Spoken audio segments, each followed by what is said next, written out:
kepada Allah Subhanahu wa taala. Jemaah sekalian, sebelum kita membaca kitab, terlebih dahulu kita baca surat Al-Fatihah. Kita doakan ya, salah satu adik kita Ustaz Sahrudin sedang dirawat di rumah sakit Port Kawan, ada stroke ya. Jadi kita doakan yang mudah-mudahan Allah angkat penyakitnya, kembalikan kesehatannya, dan dapat beraktivitas kembali bersama kita. Juga anaknya Bahrul ya. Jadi Bahrul yang belum pulang, anaknya malah nyusul yang ketiga itu. Juga di rumah sakit yang sama. Dia Dinia apa ya? Alhamdulillahirabbil alamin, arrahmanirrahim, maliki yaumiddin, iyyaka na'budu wa iyyaka nasta'in, ihdinas siratal mustaqim, siratal ladzina an'amta 'alaihim, ghairil maghdubi 'alaihim waladdallin. Coba dilihat halaman 184. Ini sengaja saya lompat ya, beberapa lembar karena masih banyak pengulangan isinya. Jadi sangat membosankan, sama seperti isinya. Jadi kita lanjut saja ke 184. Itu paragraf kedua. Wa Ahmad wa Syekhoni, dari Imam Ahmad dan Syekhoni. Yang dimaksud Syekhoni adalah ahli hadis Bukhari dan Muslim. Wa Abu Dawud wa Nasa'i. Mereka mengatakan ahabbul a'mali ilallahi as-salatu li waqtiha. Amal yang paling dicintai, yang paling disukai, yang paling disenangi oleh Allah Subhanahu wa taala adalah salat pada waktunya. Jadi Allah senang kalau kita salat pada waktunya. Yang kedua, summa birrul walidaini. Kemudian amal yang dicintai oleh Allah setelah sholat adalah berbakti kepada kedua orang tua, baik mereka masih hidup ataupun sudah meninggal dunia. Itu maksud berbakti. Kalau mereka masih hidup sudah jelas ya, kelihatan bagaimana kita berbakti, bagaimana kita menyenangkannya, menuruti perintahnya dan sebagainya. Sedangkan kalau mereka sudah meninggal dunia, cara berbaktinya ada 3. Pertama adalah beristighfar, astagfirullahaladzim li wali walidayya, ya Allah ampunilah dosaku dan kedua orang tuaku. Yang kedua berdoa, Rabbik firli wali walidayya warhamhuma kama rabbayani shaghira. Dan yang ketiga adalah al-infaqu alaihim. Kita memberi sedekah, memberi infak atas nama mereka. Kita niatkan untuk orang tua kita. Itu yang ketiga. Yaitu amal yang paling dicintai. Yang ketiga, summa jihad fi sabilillah. Lalu jihad di jalan Allah. Jadi jihad arti asalnya adalah pertempuran secara fisik antara Nabi dan pasukannya dengan kufar Quraisy. Jadi secara fisik. Jadi kalau sekarang ini mungkin dia secara fisik sudah tidak ada, kecuali mungkin sebagian di Palestina. Tapi jihad dalam pengertian yang diperluas, al-jihadu bimaknahu al-muwassa, itu sangat banyak.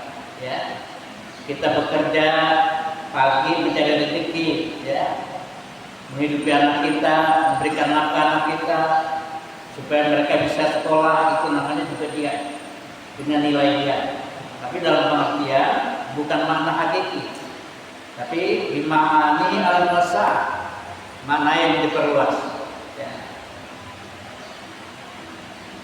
Kita niatkan. Wal Baihaqi an Umar sallallahu alaihi wasallam qala ja'a rajulun ila Nabi. Datang seseorang kepada Nabi, faqala ya bertanya ya Rasulullah, wahai Rasulullah, ayyul a'mali habbillah fil Islam. Perbuatan apa yang paling dicintai oleh Allah dalam Islam? Faqala, Nabi menjawab, as-salatu di waktunya. Jadi sholat pada waktunya.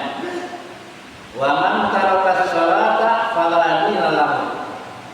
Barang siapa yang meninggalkan sholat, maka tidak sempurna agama. Bukan dia tidak beragama, tapi kurang sempurna agama. Wassalatu imaduddin, karena sholat itu adalah tiang agama. Walidzalik lamma ta'amana Umar qila salaya amiral mu'minin qala na'anta amma anna la haidun li hadithul Islam, bahwa bagaimana kau perhatikan seseorang dalam Islam yang menyia-nyiakan atau as-salat, dia adalah menyia-nyiakan salat. Wa sallallahu radhiyallahu anhu wa jara'ahu yajri dan Nabi ya melakukan salat wa jara'ahu dan pernah mengalami luka ya. Yajri damu sehingga darah mengalir. Nah, ini ketika dia melakukan kunjungan Taif ya. Jadi penduduk Taif itu kita tahu bahwa beliau seorang nabi. Ketika mereka mengajak dakwah, lalu Nabi itu dilempari batu, ya, sehingga apa? Sehingga kakinya berdarah. Walau al-Zahabi al-Qala idza shalla 'abdu as-salata fi awal waqti. Apabila seorang hamba salat di awal waktu, ya, sa'idat ila sama, maka ruhnya akan naik ke langit. Nah, ini maksud kalau Nabi kita Isra Mi'rajnya jalan satu kali ya, pada waktu itu dari Baitul Maqdis ke Sidratul Muntaha. Bagi kita umat Islam itu bisa mi'raj, bisa naik ke langit roh kita itu 5 kali atau hari satu malam ketika kita sholat dengan khusyuk naik. Jadi naik ruhnya saja ya, ruhnya itu akan naik ketemu Allah. Wala nurun, dan dia mempunyai cahaya hatta tatayyal aras, sampai berujung di atasnya. Jadi aras itu hiasan nama singgah-sana Allah. Jadi ibarat pemerintahan itu ada kantor pusat ya. Di mana? Berarti di ibu kota ya. Jadi aras ini adalah tempat Allah mengatur aras ya. Tempat Allah mengatur segala makhluknya. Fastaghfirullah liswahibiha, dan dia memintakan ampun kepada orang yang sholat. Sampai kapan? La yaumil qiyamah, sampai datangnya hari kiamat. Wa taqullahu, dan sholat itu juga berkata kepadanya, hafizallahu, mudah-mudahan Allah memelihara kamu, kama hafaltani, sebagaimana juga kau telah memelihara. Jadi sholat yang kita lakukan ini menjadi saksi dan menjadi pembela kita ya.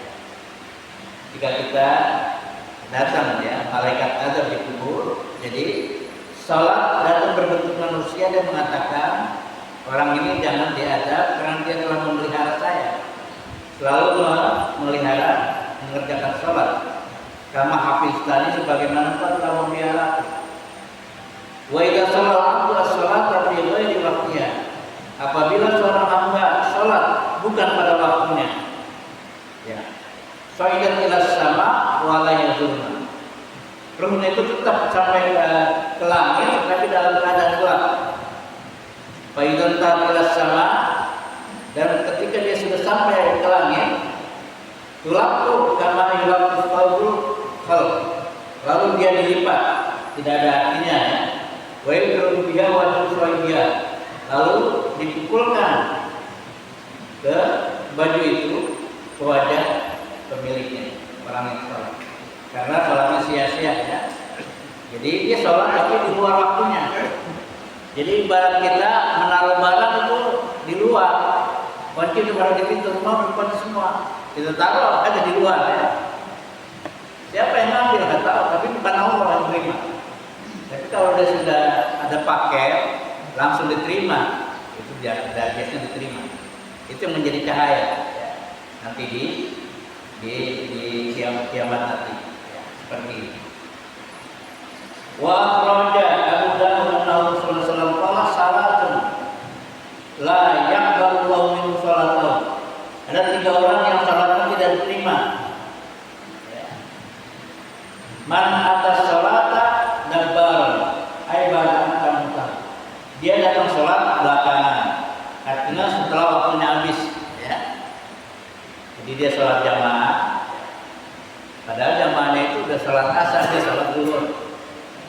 Jadi sholatnya belakangan, kehabisan waktu.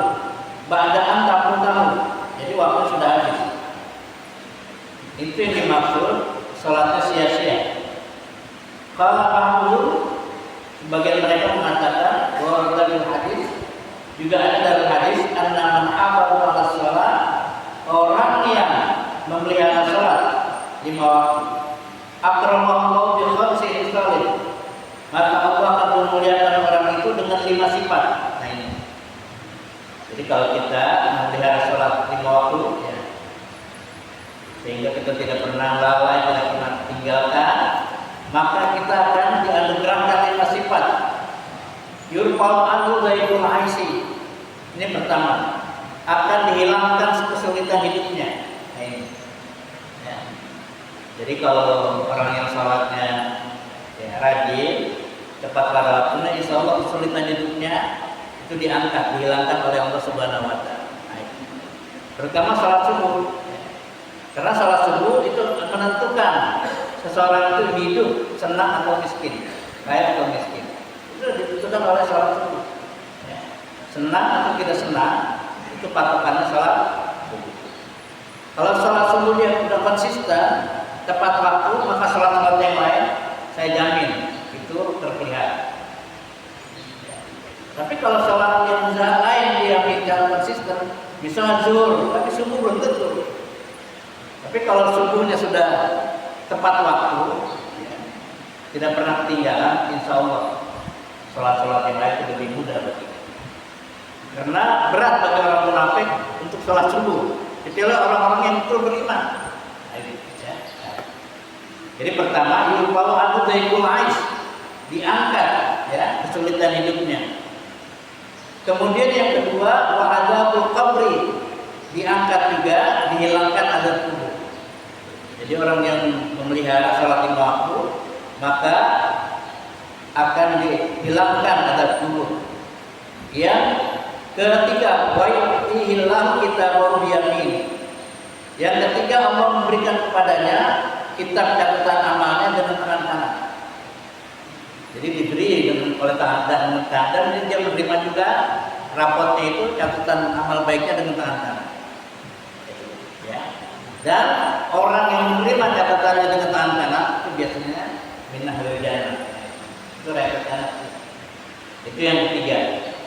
Yang keempat, wa yaqulu al-sirat kabarqil qabih. Keuntungan yang keempat adalah dia melewati jembatan Shiratal Mustaqim sangat cepat seperti kilat, sangat karena lancar ya. Yaitu, jadi mungkin sholat 5 waktu itu yang menolong. Jadi dia sholat 5 waktu, lalu Allah memberikan rahmat. Nah rahmat itulah yang menyelamatkan dia melewati jembatan Shiratal Mustaqim yang di bawahnya ya, itu berisi api neraka. Siapa yang jatuh dari jembatan itu sudah pasti ya, dia akan tersiksa. Digambarkan jembatan Shiratal Mustaqim itu seperti rambut ya, rambut biasanya kalau rambut perempuan itu panjang ya. Nah itu satu helai rambut itu dibelai itu di belah tubuh. Nah itu gambaran. Padahal satu lembaran itu belum bisa dibelai, susah, ya susah. Tapi itu gambaran betapa sulitnya untuk melewati itu. Itu gambaran saja. Ya. Sama seperti kita kalau ke Pulau Seribu. Padahal satu pulau nggak ada 1000. Lalu 5 biji atau 10 biji itu menggambarkan seakan-akan banyak. Sama gambaran itu. Ya. Seperti sehelai rambut itu sangat tipis, masih dibelah 7. Jadi gambaran betapa sulitnya kiasannya.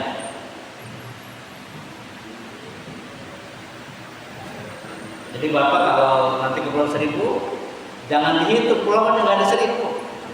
Ya, paling 10 biji, 10 pulau ya. Nah, ya. Itu gambarannya menggambarkan banyak. Ya, nah gitu.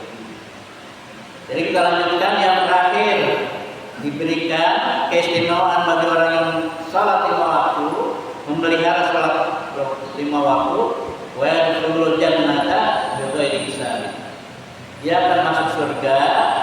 itu tanpa hisab, termasuk adalah.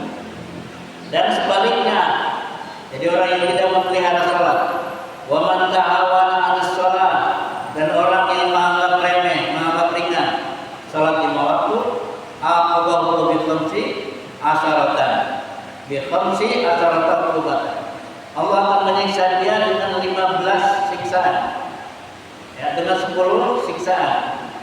Khamsun fid dunya, 5 siksaan di dunia, wa salasun indal maut, 3 siksaan ketika meninggal dunia, wa salasun fil qabri, dan 3 siksaan lagi di kuburnya. Wa salasun inda khuruji minal qabri. Nah itu.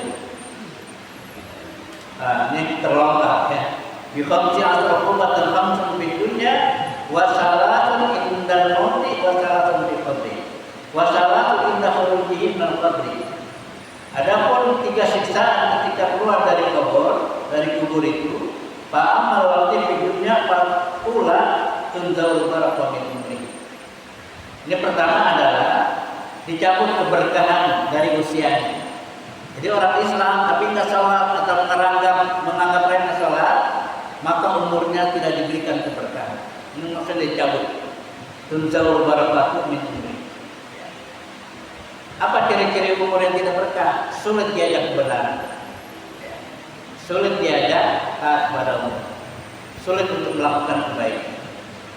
Wasalasul, itu tadi katakan wasanya taku sima solehin min wajhi, dihapus tanda-tanda orang yang soleh dari wajahnya.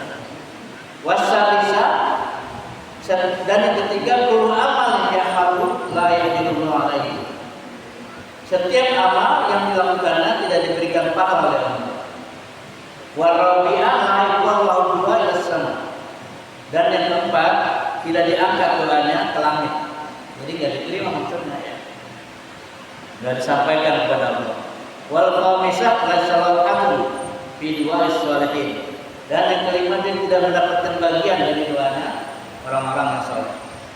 Nah itu Pak, jadi kalau kita ziarah kubur ke makam umum, nah itu kalau kita khusus mendoakan orang tua itu, sampai juga orang-orang sekitar itu sampai, ya sampai.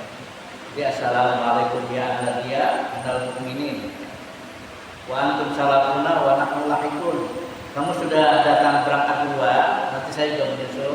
Lalu kita doakan, Allahumma firli wa li walidayya wa li jami'il muslimin. Kita doakan. Itu keuntungannya orang yang dikubur di pemakaman umum. Kenapa? Karena sering diziarahi, ya, sering diziarahi. Tapi kalau kubur pribadi, kalau keluarganya anak cucunya pada datang kalau kagak, ya, jadi dari ahli waris ini mendapat doa, dari orang lain juga mendapat. Orang dia itu makam pribadi, tapi kalau makam umum, ya, itu dapat kecipratan gitu. Nah. Wa amal ladzi yusibu dal maut, adapun yang musibah ketika dia akan meninggal dunia, fa innahu yamutu dzalilan, dia meninggal dunia dalam keadaan hina. Wasana yamutu jai'an, dia meninggal dunia dalam keadaan sangat lapar.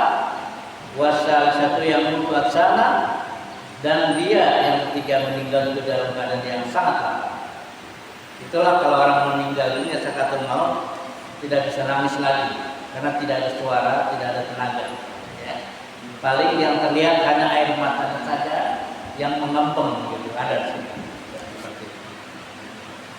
Ini jadi hikmahnya, karena begitu besar manfaatnya kita memelihara sholat 5 waktu, jangan sampai kita tinggalkan.